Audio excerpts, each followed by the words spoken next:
Hey, brewery or small business owner. At the Beer Accountant, they understand the unique financial challenges of the craft brewing industry. Are you tired of navigating complex brewery accounting and taxes on your own? Staying up late working on financials and getting your finances in order after a whole workday? They're a CPA dedicated to helping breweries like yours thrive, with services ranging from qualified bookkeeping, business tax prep, to strategic financial planning. Stop wasting time on spreadsheets and focus on what you do best. Making great beer and running a small business, servicing over 50 breweries in 4 states. So if you own a brewery or small business, stop overpaying for reactive support and start being proactive with the Beer Accountant. Don't brew that IPA without this CPA. Visit beeraccountant.com to learn how their specialized expertise can help your brewery grow, profit, and succeed. Are you a brewer looking to open, grow, or plan your next move? I'm Ted Zeller, liquor law attorney at Norris McLaughlin. I've spent my career working with breweries, helping them navigate the regulations that come with this industry at the municipal, county, state, and federal levels. From first permits to expansion into new markets, my team serves as legal counsel on licensing, compliance, and distribution. If you're ready to plan your next move or need legal guidance, I am here to help. Feel free to call me at 484-765-2220 or email me at tzeller@norris-law.com.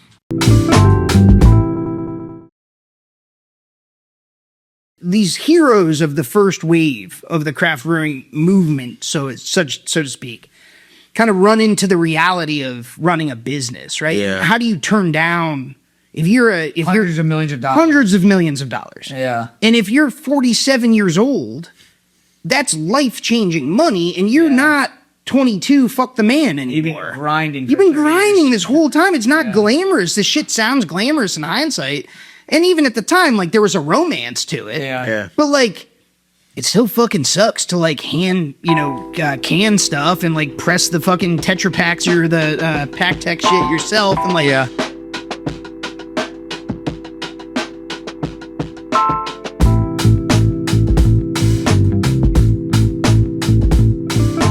Welcome back to the BrewedAt podcast. I'm your host, Richie Tevlin, joined as always by Evan Blum. Hello, what's up? So last episode of our CBC double week special. This has been crazy. It's been a full 9 to 5. Yeah, our 12th episode in the last 2 days. So we finished it off.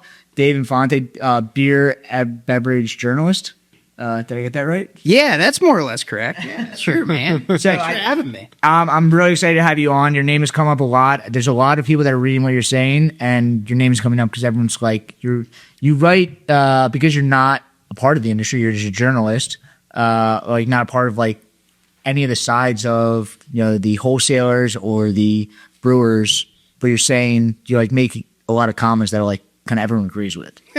Maybe so. I don't know. Maybe Is so. that true? I hope So. Yeah, I don't know. And like your memes are very funny online, and it's it's exciting to get you in here because like I've been reading your stuff for I guess 2 years. I think I found it a year and a half, 2 years ago.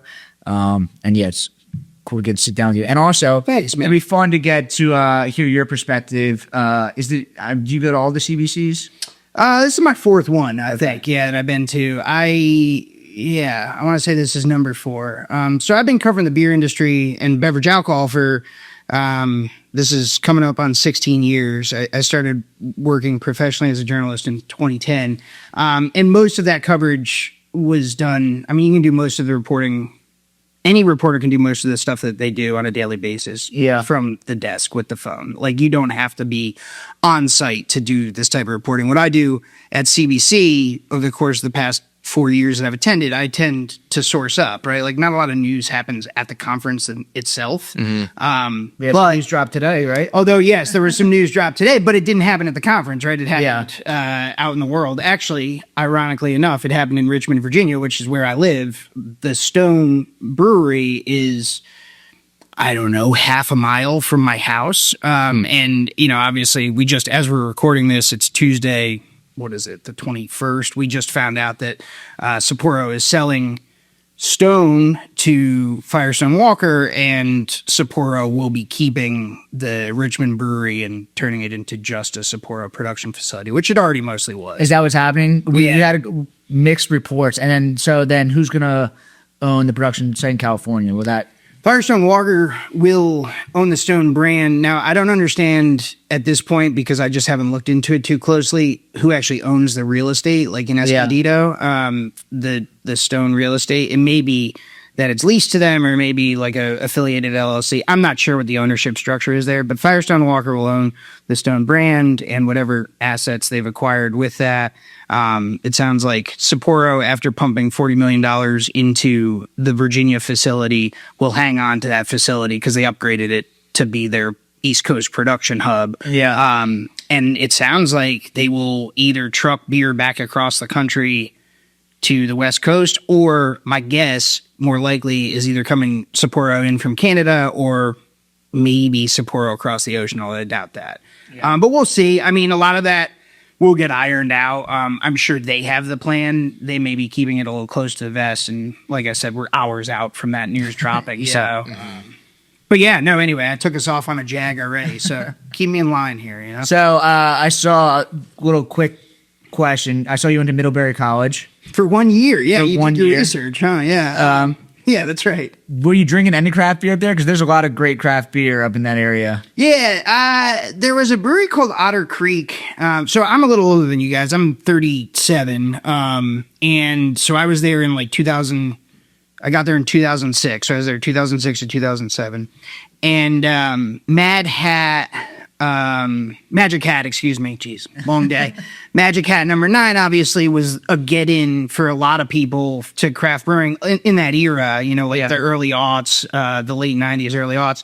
I had Magic Hat before. It didn't particularly like grab my palate. I didn't particularly enjoy it, but that was definitely like very available in Vermont at that time. It was a big beer. I drank some Otter Creek. I drank a lot of, not a craft beer. I drank a lot of Labatt Blue because they're so close to Canada. Yeah, it's pretty available. There's a flatbread pizza place there. Yeah, that's right. That was like the nice restaurant. Like if your parents came, you know, like, oh, can we go to Flatbread? It's like it's a small town, man. There's like 2,500, students. It's not very big. Yeah. But yeah, no, I was there for a year, and then I transferred to the University of Virginia in Charlottesville and finished out undergrad there, and then moved to New York to try to get a job in media in 2010. Cool. And always journalism? I was an English major in college. Virginia doesn't have a J school for whatever reason. I don't actually know the reason. Or maybe I did at one point. I forgot. I was an English major, so I did literature in undergrad, and then moved to New York. Was like crashing on a buddy's couch in Chinatown. Was like eating dollar dumplings like for 2 out of every 3 meals, and just trying to like scrounge up an internship with any media company that would have me. I kind of was on the verge of running out of money by August of that year, and I got an offer at a medical copywriting agency. It's going to be like pretty dry work, but I needed money. I did, I was out, and that very same week, actually, I got the offer. This company called Thrillist, which some of your listeners will recall, you guys maybe recall, it was big at this time and would be big for the next decade or so. I had an unpaid internship with them, and someone quit, and everyone just moved. It was a small company. There were no hiring strategies. You just everyone moved one rung at the ladder. And so the editorial assistant role was open, and it was paid. It was making $34,000 a year in Manhattan, but I had a job. Yeah. So I kind of stumbled into it that way. But, and then I've been, for better or worse, I've been doing it ever since. But it started off with food journalism? Yeah, food and drink, and really, it's kind of a get in where you fit in situation at that age. Yeah. You guys know, you're kind of just hoping to Keep applying for jobs. Keep applying for jobs. Then once you have a job, you're asking, and this is how it works in media, or how it worked in media when there was still some semblance of an industry, although now it's just in a state of near constant collapse, Yeah. But at the time, this was early days of what we now think of as digital media, a moment that has more or less passed, but the rise of sort of Web 2.0 platform-oriented, content creation, so to speak. This is pre-influencer shit. Everyone was doing starting to do like listicles, right? And that shit even sounds like kind of dated to talk about now. Yeah. That was like very much a thing, right? And like, so when you were young, or when I was like, you know, starting out at Thrillist 2013, 2010, 2011, 2012, whatever, I would be tasked with honestly like pretty like dinky, stupid little articles is honestly even a little bit of a stretch, you know, like they were just fucking lists of shit, you know, like the best chicken wings, the best IPAs, the best fucking date spots in New York. This is not, you know, Hard-hitting news. the most intellectually stimulating activity that you could luck out with. But the point is, like, you don't get to write the good shit and the exciting shit like right off the bat. And even if you were assigned that shit, you wouldn't know what to do with it at that age. Like I wouldn't have the skill set at that age. So you kind of get the reps that way, and then slowly and surely beg for better stories, better assignments, a little bit more elbow room to explore, you know, something that you want to report out with a little bit more detail, and hope that you have an editor that'll let you, you know, have a little bit of a longer leash. But that would all come, you know, later on. So, how long were you at Thrillist? And was it all that stuff, or did you kind of evolve into different roles there? I did a bunch of different stuff at Thrillist. I was there for 7.5 years, August 2010-ish to, like whatever, March 2018 or so. I started as an editorial assistant. I worked as a staff writer. I wound up launched like a very ill-fated like men's style publication for them. Not because I wanted to, but because they needed someone to do it. And I was there, and they had an editor that they brought in who was a disaster, whatever. And I like launched this. It like went for a while and was it failed. I was early on the Snapchat game when that was like first coming up in like 2014-ish. Snapchat created stories, which like was not an Instagram thing first and foremost. It was a Snapchat thing. Yeah. And I had been doing kind of like I called it commute cast, where I would just record my commute every day on the way into work. And that became like quite popular. I wound up being like a fucking D-list Snapchat celebrity for a moment in time. And, you know, I didn't really want to, that was not like something I wanted to do. What was it? You were talking about stuff? Yeah, talking to camera. I would like take photos of interesting garbage. I would, you know, like if I was riding on my bike, I would like put it on the handlebar, like strap it to the handlebars and like have like a moving shot or whatever. Rudimentary stuff, but like at the time Nobody was doing that stuff. So it was earlier on. Yeah, and like there was vlogging. There was a lot of vlogging happening at that time, but not, you know, that was still horizontal video. You know, get the footage, edit it, put the video up later in the day. Whereas you guys remember, like this was a sea change where all of a sudden like vertical video and you could just post it as you're going. And I remember when Instagram stories came out, my brother's like, you got to get on Instagram stories. I'm like, why? Everyone's using Snapchat. Yeah, right. Yeah, totally. No, I mean, there was, and that was like one of the first examples that I can think of at that level, at least, that was just like a complete ripoff of a feature. You know, Instagram was like, cool, like stories is cool. Yeah. Like, we're just going to take that, man, you know, like, so that fucking sucked. But no, I did that for a little while. That was never a job, but like I helped Thrillist launch its Snapchat channel, and I had always wanted to work as a journalist professionally. I wanted to do reporting, and so, you know, I would kind of chip away at it and get them to allow me to do some of the work that I was more interested in. We wound up, I published a story early on. This would have been like 2015, I want to say, maybe 2016, about the disproportionate lack of black brewers in the craft brewing industry at that time, which, like, again, like now that conversation is happening a little bit more. It wasn't happening as much back then. I don't want to claim like credit for kicking off the conversation, but no one had really done the legwork of like putting the numbers together. Yeah. Like, okay, like here's what percentage of the American population is black. Here's what percentage of brewers are black. Like one of those things is different than the other. You would think if everything being equal, it would be the same percentage, right? But it was lower, and there were systematic reasons for that: lack of access to capital, lack of neighborhood opportunities, et cetera, et cetera. So like I reported that out. We were lucky enough to win a James Beard Award for that, which was really exciting, and is a big deal. Like in the industry, we were very grateful to have won it, and that helped a little bit with like being able to get more buy-in from editors to kind of let me, pursue other stories. Was that your first alcohol story? No. I had been writing about the beer industry for a while at that point, and a lot of the stuff still I'm proud to say, still kind of holds up. Like I was one of the first big. Other people were writing about this, so again, not the very first person, but like I was one of the first big like enterprise stories that looked at the coming sort of bloodbath between craft breweries, because at the time everyone was talking about, rising tide lifts all boats, right? Like everyone's winning together. It has to stop at some point. Well, it had to stop at some point. It hadn't stopped yet. The music was definitely still going in when I published that would have been like 2014 or so. Yeah. But in hindsight, like it did, I'm pleased to say that it mostly held up. Like that, a lot of what we reported out, I say my editor and I, like we work on this stuff collaboratively.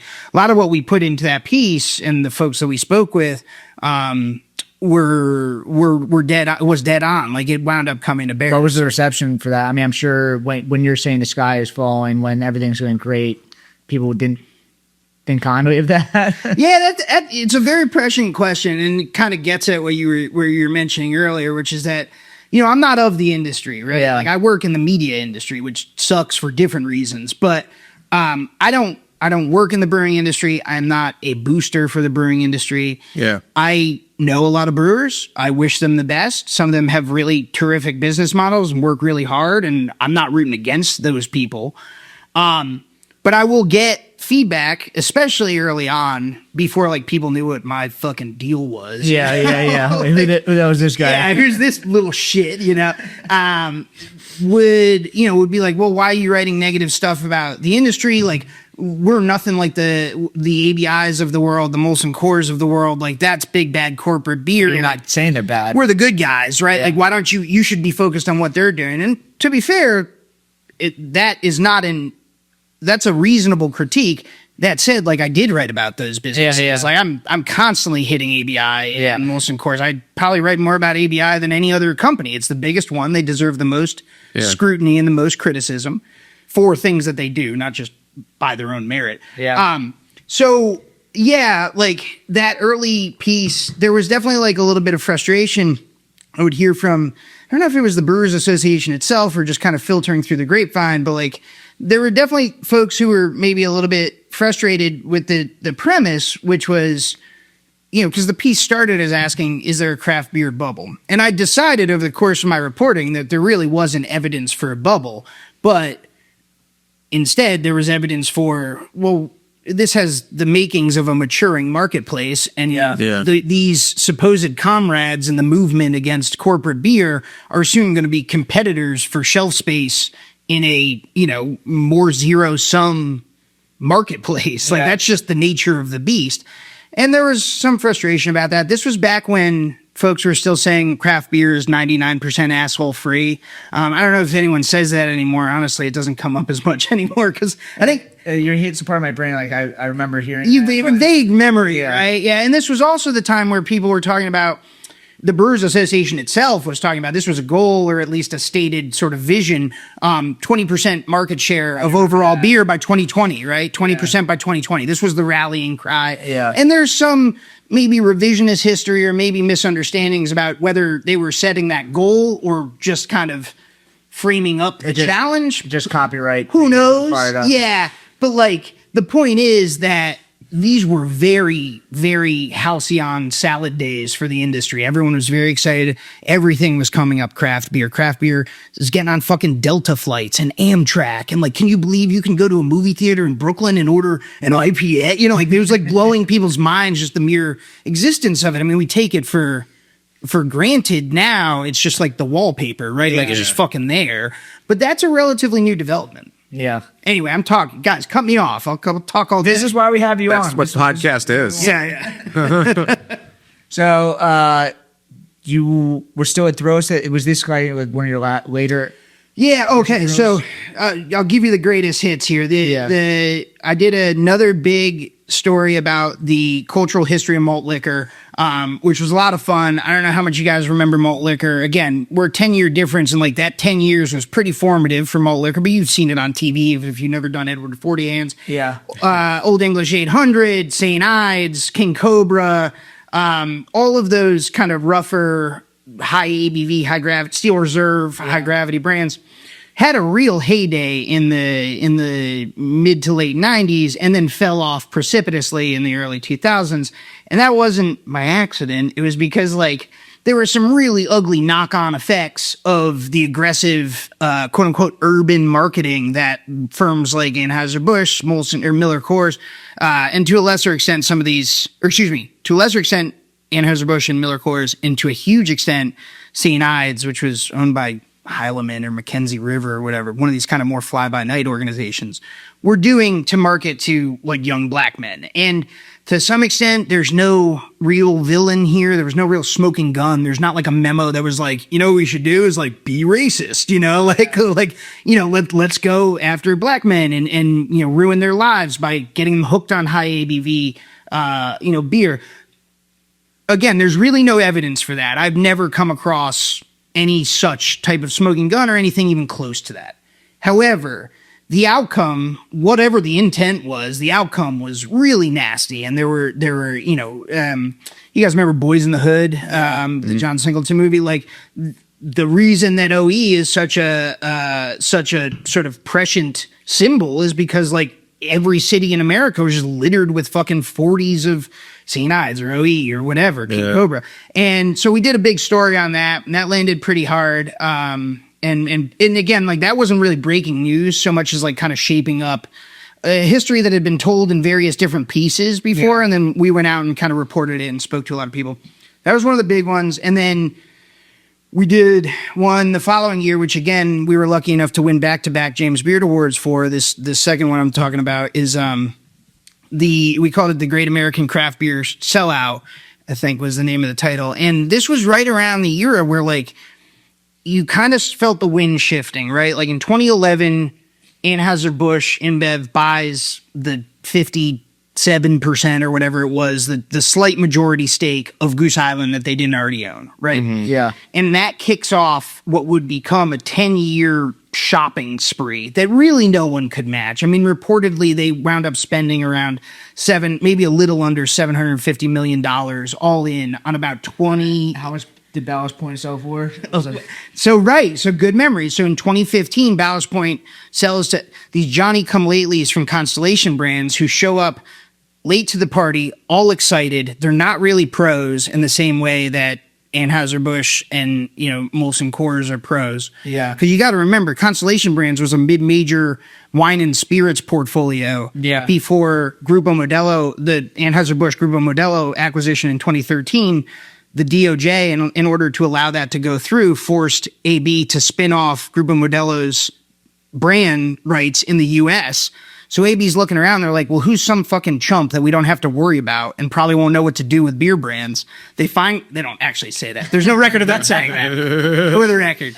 There's no record of them saying it. But I'm editorializing a little. They're looking around because, you're looking for someone that you can convince the DOJ is enough of a competitor that the market will remain competitive. Yeah. But you're trying not to give it to your rivals. You're still a business, so you're trying to... Yeah, you're not trying to give it to Heineken. You're not trying to give it to Miller, right? It's Anheuser-Busch. They don't want a fearsome competitor who's going to know what to do with a bunch of beer brands. So they hand it off to this somewhat podunk firm in upstate New York or Western New York called Constellation Brands. Constellation, to its great credit, has wisely never, suffocated the babies in the crib, so to speak, with its Mexican import brands. They've done extremely well with Modelo, and they've allowed Corona to continue to be the workhorse that it's been for the last 40 years.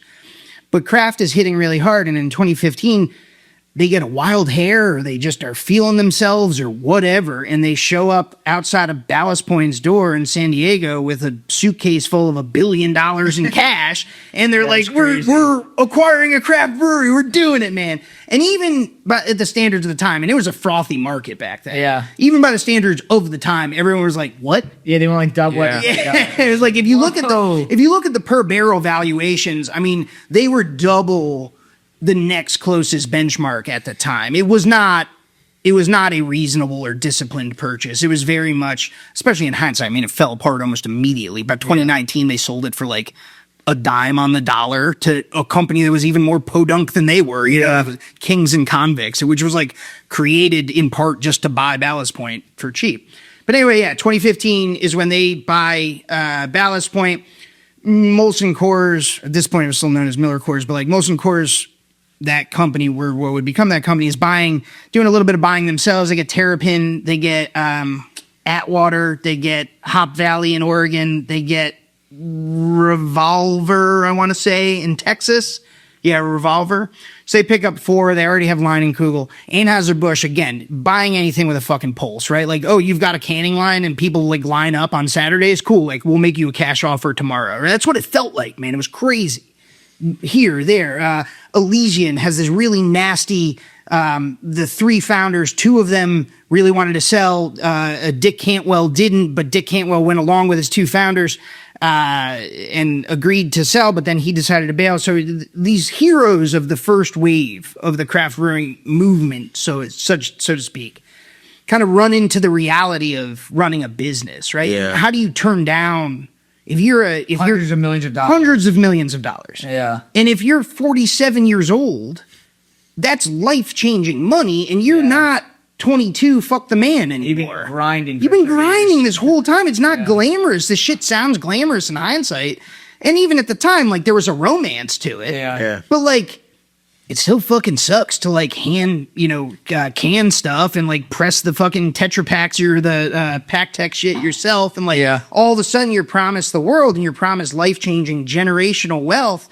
And some of these guys were never the true believers that it was expedient to pretend they were, right? And women, but there weren't that many women at the time. And honestly, there still really aren't that many women at that level. But, like, the people who founded these breweries were really good at marketing themselves as like swashbuckling revolutionaries that were at the barricades, doing hand-to-hand combat with big deer and winning. And that was a really good story to tell consumers, right? You can make choices across the bar that are affecting the outcome of this multi-billion-dollar industry. You're in the fight with us and we're in this, together, and we're changing the world. Yeah. And at some point, maybe some of them really believe that. Maybe some of them still do. But it doesn't matter, because when some of them sell off, it's hard to believe the person you're supporting, because you're like, yeah, but I believed him too. So what's going to happen next week when you sell? Yeah, totally. Very, very hard to sell that. And the whole time that's happening, obviously, Anheuser-Busch, extremely sophisticated firm, right? They're very good at marketing. They understand to some extent what they're buying is not just the beer, right? Like they can make an IPA. Like Anheuser-Busch could make an IPA way back when. We just had Mitch Steele on. He was talking about like all the amazing beers. Yes, there. Your listeners should go listen to the Mitch Steele episode. So Mitch is the guy who you'll listen to this episode, and I've interviewed Mitch about this before myself, working at the Skunk Works operation in Anheuser-Busch, reverse engineering these kind of like look-alike brands, because they were like, August Busch III was like, what the fuck is Sierra Nevada? Yeah. Like, and why does it taste like pine cones?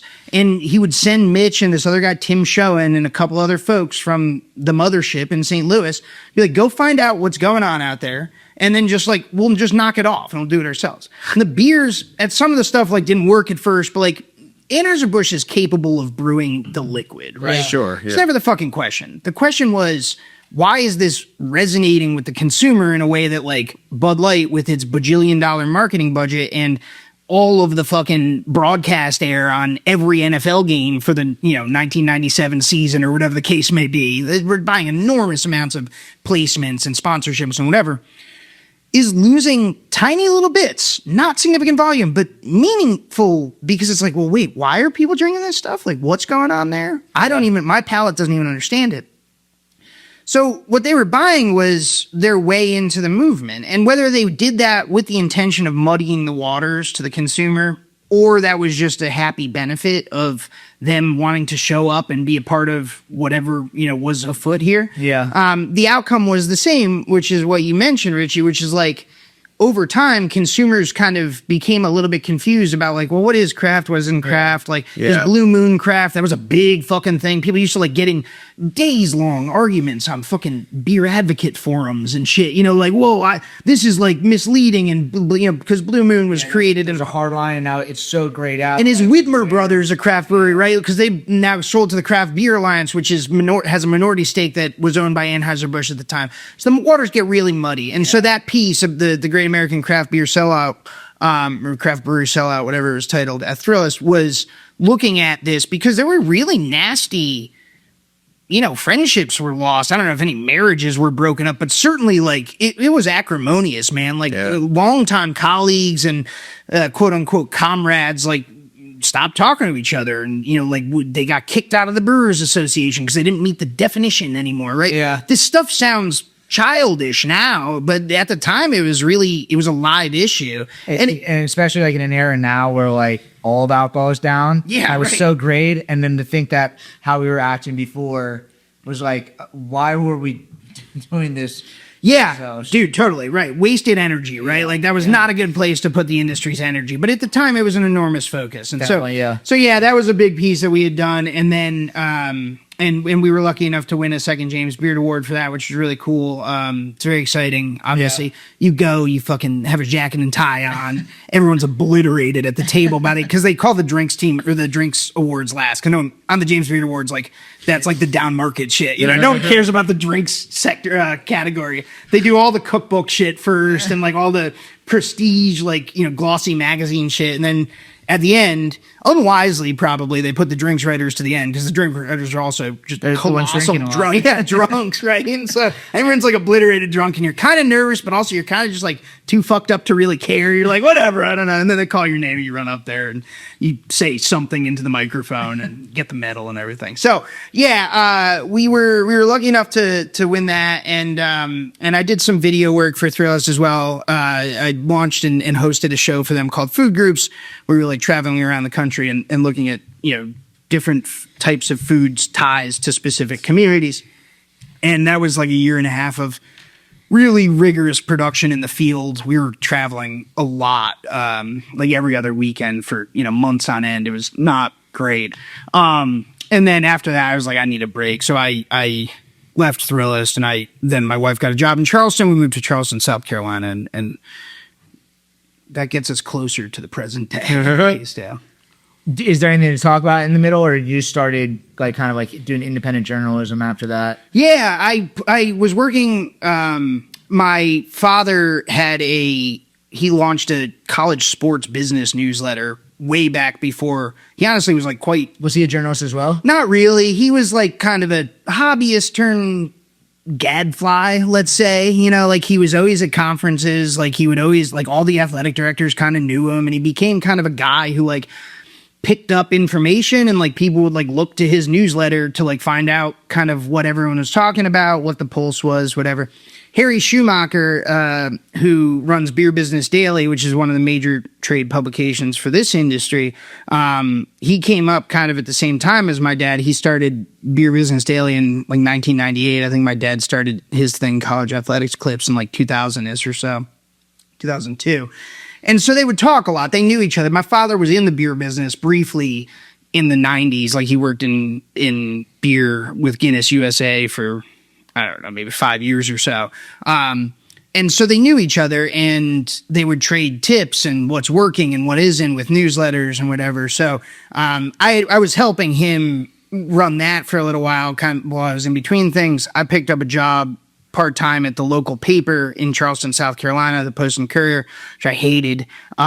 Newspapers are a different beast, even than magazines, and certainly than digital media publications. They're much more hidebound. They tend to be culturally stuffier, and I mean, they do incredibly good work, and I'm proud of the work I did there, and I was in awe of the reporters that I was sharing the news. We have to put out so much information every day. Yeah, so there's this thing in newspapers where everyone just says you got to fill the paper. So it's a physical paper, and you've already sold ads against it. So the paper has to go. If you've sold 20 pages worth of ads, you need 20 pages worth of stories to fill the paper. It doesn't fucking matter what that is. It's got to go, and it's got to be in by deadline. And so what that does, it's a bad dynamic because it creates this treadmill that you're always on. You can never work on the stories that you think are more important or that need to be told. Because it's like, hey, man, do you have something for Wednesday? Because Wednesday is fucking 3 hours. The deadline for Wednesday is 3 hours from now. And you've got 15 inches, because that's how newspapers work, is you go in column inches. You don't go in word count, you go in inches. You've got 15 inches that you owe, by the end of the day today. So you can't do the reporting for the longer lead stuff that you want to do. It doesn't necessarily incentivize bad work, but it creates conditions that are it's very hard to do good work. Yeah. So I hated it. I hated it for a bunch of reasons. Like it was not a good culture fit, as they say. But yeah, like right around 2020, early days of the pandemic, I launched Fingers, which is the newsletter that I run now. Yeah. Cause I loved writing about beer, and I was writing about beer and alcohol in Charleston at the Post and Courier, and I wanted an outlet to do more interesting stories and to write with, the voice that I have always written with, and that was really not a good fit for the paper, editorially speaking. And so it kind of transpired from there that VinePair, I think, saw one of my stories and asked me to expand it into a full reported feature, and that went well, and so we kind of had a relationship from there. But that started in 2021 or so, and now I am they brought me on in 2022 to start filing a weekly column and doing some work for them as a contributing editor as well. That brings us up to the present day. So I know we've been talking about forever. It's been 30 minutes, but if you have a couple minutes to touch on this.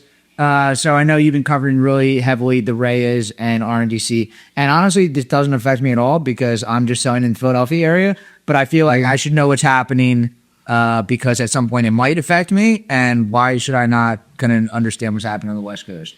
Well, it's happening everywhere. Yeah, totally. So your listeners, I'm sure, know, at least in broad terms, what the middle tier is, but for anyone who doesn't, or is kind of playing catch up here, there are 3 tiers of the beverage alcohol industry. There's the suppliers, the breweries, distilleries, wineries. There's the retailers, which is the bars and restaurants and grocery stores and C-stores that people buy the shit from. And then in the middle tier, is wholesalers. And it's this statutorily mandated middleman, essentially, that buys from the suppliers and sells to the retailers. And in a perfect world, or in the ideal sort of paradigm that it was envisioned, to the extent that anyone really planned for it, it is meant to ensure it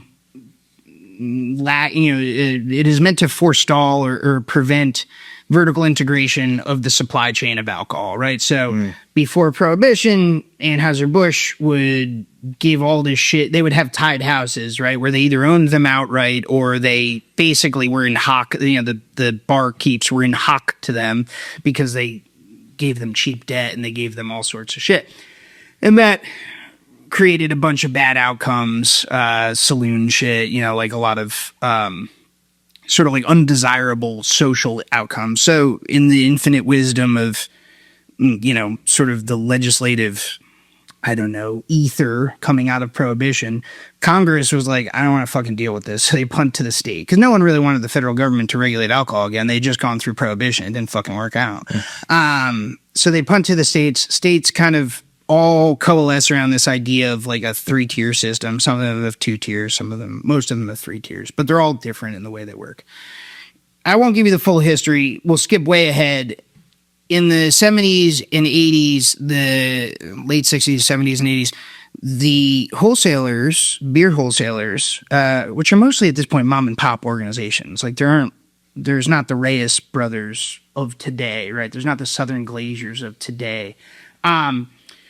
They realize that oh shit, car dealers have just won franchise protections that they get enshrined in state constitutions. They get enshrined in state, law codes that say that Ford cannot terminate fucking Joe Schmo's Ford dealership without just cause. So once you get the Ford franchise for your area, you're the guy, and Ford can't take it from you unless they meet a very high bar, legal bar, which usually is going to require litigation, which creates its own disincentive to go after franchise stuff. The idea here again is that like Ford shouldn't be able to put the squeeze on, a local businessman who, is trying to do right by the local customer and force him to sell them deficient product, right? A shitty lemon or whatever, right? Whether that's was necessary is a source of much debate amongst, franchise lawyers and there were many critics. But beer distributors saw that and they were like, well, we would like that. And Anheuser-Busch and Schlitz are fucking enormous and powerful. And if I lose the Schlitz rights in my little 80% of your business, I'm cooked. Yeah. 80, 90, 100. There are no craft breweries. There's no other beer, man. Like they maybe had fucking 7-Up or something. Like you're done. You're cooked. So they wage a very coherent and well-disciplined, political activist campaign in state houses across the country to win franchise protections. And they're wildly successful, way more successful than wine and spirits distributors, really more successful than anyone else besides car dealers, which is kind of that's the comp. Those are the two that have like these incredible franchise protections. That creates a really protected class of business owner that is able to, with some impunity, run their business as they see fit and be insulated, not necessarily entirely from that bad performance or whatever, but they can't easily be terminated. And so they make a lot of money, right? Like they start really making a ton of money. This is also the time when Anheuser-Busch especially is spending tons of money to advertise. This is, all of a sudden there's the rise of the NFL and the MLB on televised games. Anheuser-Busch is very hip to that early on, just starts pumping money at this shit. And the wholesalers who don't spend like that because they don't have to, it's not their job to advertise, they start making a lot of money. And I don't want to take away like the idea, like they do work, right? Like they have the trucks, they spend a lot of money on the refrigerated warehouses, they hire the fucking drivers to take the shit to the bars. It's not like a no-show job or anything, but it is really good cash flow. Fast forward another 20, 30 years, and a lot of those guys that own again, some women, but really mostly guys that own these wholesalers want to start getting out of the business. Many of them hand it down to their sons and daughters. There's tons of multi-generational distributorships. The ones that don't, and especially in the Coors and Miller network, the Blue Silver network, they start realizing, well, like there's a lot of benefits to a Coors plus Miller distributor, because Coors and Miller never had the sharp elbows that Anheuser-Busch did. They kind of got along a little bit more. And so they need to build share to be able to compete with Anheuser-Busch. And a distributor that has Miller and another one that has Coors, and maybe they have 30 share and 20 share, and Anheuser-Busch has closer to 50 share in a given market. Well, separately, they can't really successfully fight one another, but they can, if you make that Coors and Miller into one Blue Silver house, all right, now you've got something closer to 50 share and you have something closer to parity. You have the economies of scale to compete at the local level with the Anheuser-Busch distributorship. That kicks off the consolidation. I say all that to say, the brothers Reyes, realize they see around the bend way earlier on. A lot of the consolidation that was happening was really kind of serendipitous, happenstance. Like a guy in County A hears about a guy in County B that wants to sell, so they do a deal, right? The Reyes brothers, I don't know when their aha moment was exactly, but they had one very clearly, and they go from one Schlitz distributorship in Spartanburg, South Carolina, that they buy in like 1970, mid 1970s. And they start buying basically whatever's available. And they get lucky, right? They were aligned with Constellation Brands when Constellation Brands winds up with Modelo and Corona, which we mentioned earlier in this conversation. That's a huge fucking stroke of luck. Like, they couldn't have planned for that. And I don't think even they would say that they got lucky, but business is luck to some extent. And they were in the right place at the right time, and they'd built the right network, and they continue to acquire more and more houses. They continue to, have Constellation Brands who they're very aligned with, take brand rights from independent houses in given territories and move them into Reyes. This is happening in California, which has some of the weakest franchise protections in the country. That continues to snowball. Reyes now has, oh God, I should know this. Off the top of my head, I don't, but most states in the country are serviced by Reyes. It's the biggest beer distributorship in the country by far. It is owned by the sixth largest privately held company in the country, Reyes Holdings. Southern Glazers, which is wine and spirits, but is getting into beer with Anheuser-Busch, is itself maybe the 11th biggest privately held company, maybe even higher. These are huge, massive companies that have gotten there by expanding through acquisition for the most part. And what we're seeing now is kind of the logical endpoint of that, especially under the second Trump administration, that has a very laissez-faire approach to antitrust regulation, by which I mean they don't really do it, or they don't seem to be very interested in it, which is that we're seeing consolidation even among the biggest players in the space, right? So now the most recent thing, which you've mentioned a couple times here, is that the Reyes Beverage Group acquired earlier, March, I guess, they finalized the acquisition of 11 markets, 10 states plus DC, from Republic National Distributing Company, which was in 39 states and had a ton of wine and spirits business. It's the second largest wine and spirits distributor in the country, or it was, and it's crumbling. And Reyes is buying all that up because they see an opportunity to consolidate, to get more volume, to have overlap in the states that they're already in, maybe expand into some of the states that they aren't. I kind of forget what the footprints are, but they're growing now, not just consolidating beer, but they're also consolidating wine and spirits at the same time that Southern Glazers, which is traditionally in wine and spirits, is moving into beer by cozying up with Anheuser-Busch. So we're seeing the biggest players in the middle tier consolidate a ton of power and a ton of volume under one roof, and not just beer or industries or wine and spirits. Yeah, exactly. Across categories, across states and whatever. And that's really unusual. It's an unprecedented moment for the post-prohibitionary beverage alcohol industry. Yeah. That's crazy. You give me a lot to think about. And then there's a lot of talk. I know a lot of people in the beer industry and a lot of people in the distilled industry kind of think that it should all be one industry anyway. Kind of and I know there's people against that. There's people for it, but it's at least PA has ridiculous alcohol laws. Yeah, Pennsylvania is particularly Byzantine. Yeah. There's a ton of weird shit going on in Pennsylvania. And with you saying that, now the wholesalers are combining also, it's it's kind of seems like everything is just kind of combining. Maybe that's just so much pressure on the alcohol industry in general. Now, there's a lot of money to be made in the alcohol industry. It doesn't often flow to the small suppliers, right? Yeah. An unregulated market will tend to favor these consolidated, more monopolistic players, right? And that's just the nature of markets. Yeah. And the way that the United, I'm not an economist or an economic historian, but I'll read a little. The way that this country has approached that is by having the state, the federal government in most cases, but also sometimes the states, intervene in markets to make them more competitive, to make them more fair, right? To prohibit Anheuser-Busch from just buying Grupo Modelo and then running Modelo and Corona under its portfolio in the U.S. They force them to spin that off, right? They want to see some competition. Yeah.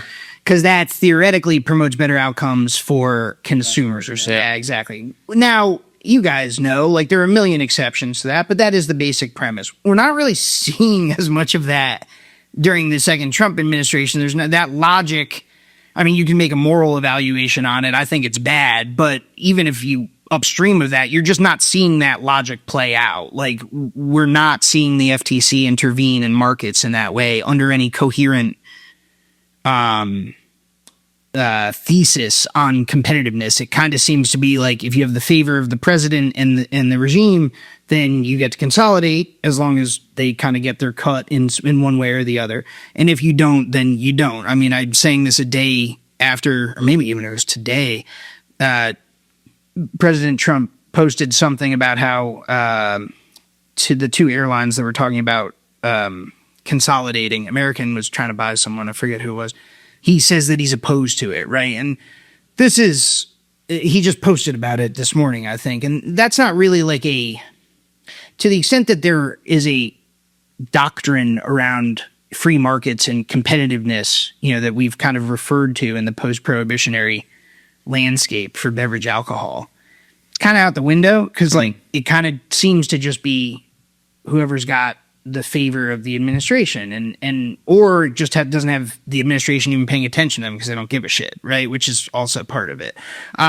So the reason I bring that up is because it's not a coincidence that all this consolidation is happening now. Now it's fucking open season for the bigger players to roll more consolidation while they can. Yeah. Makes sense. We have gone well over the time limit, but that was exciting to talk to. Yeah. That was Yeah, sorry. I know I talked a lot. I didn't let you guys get any words in edgewise. That's the podcast. Yeah, man. Thanks so much for having me. It's a treat to be able to talk about this stuff. I appreciate you guys having me. Cool. And then where can we find you? We want to follow all your writing or fingers or anything like that. So Fingers is the newsletter. You can find that at fingers.email. I also publish a weekly column about the beer industry, as I was saying, at VinePair. It's called VinePair Hop Take. If you just search for that, it'll come up. I'm on Blue Sky. I post at dinfante.com is my handle. And I'm on Instagram. I shit post about the beverage alcohol industry for it under its.fingers is the name of the handle on Instagram. So that's kind of my whole footprint. Cool. Well, thank you for coming on. It's great to meet you. Meet people in person now. It's fun to put a face. Yeah, no, for sure, man. Yeah, this was great. Cool. And then you can find us at BrewedAt, at the BrewedAt podcast. We'll see you guys next week. Yeah, well, real quick, thanks for everybody this is the last episode of our CBC special, 12 episodes, hoping everybody really enjoyed what we got to do this week. And I don't know, let's see, any sponsors want to push us into the next CBC, that'd be sweet. Yes, let's do it. Sweet, thank you. Cool.